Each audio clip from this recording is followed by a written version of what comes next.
একটু অসাবধানতা হতে পারে অনেক বড় একটি দুর্ঘটনা। বয়স্কদের কাছ থেকে শুনে এসেছি সাবধানতার মার নেই, কথাটি একেবারেই সত্যি।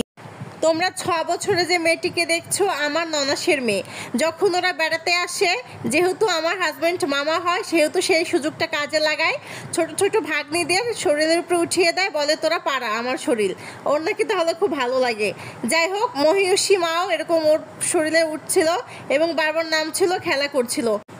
এত বড় একটি দুর্ঘটনা ঘটবে ভাবিনি কখনো।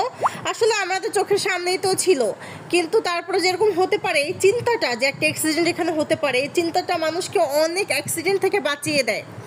সত্যি কথা, অনেক সেফ রাখে। এই চিন্তাটা জন্যই হয়তো বলে যে সাবধানতার মায়ের নাই, মানে আমাদের চিন্তা করতে হবে যে এটা হতে পারে, এটা করো না, ঠিক আছে। এবং আমরা এই সচেতন ছিলাম না বলে মহিষী মার সাথে এরকমটা হয়ে গিয়েছে। তোমরা দেখতেই পারছো মেয়েটা অনেক ব্যথা পেয়েছে।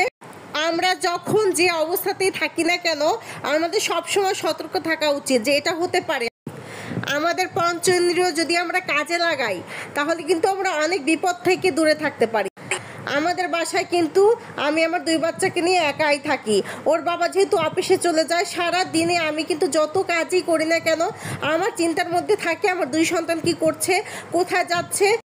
তারপরেও চোখের সামনে কত কিছু ঘটে যায়, দেখতে পারছো। সবাই তোমরা যার যার জায়গা থেকে অনেক নিরাপদে থেকো, ভালো থেকো, সুস্থ থেকো, আল্লাহর কাছে এই কামনাই করি। ভিডিওটি ভালো লেগে থাকলে সাপোর্ট দিয়ে পাশে থেকো। ধন্যবাদ।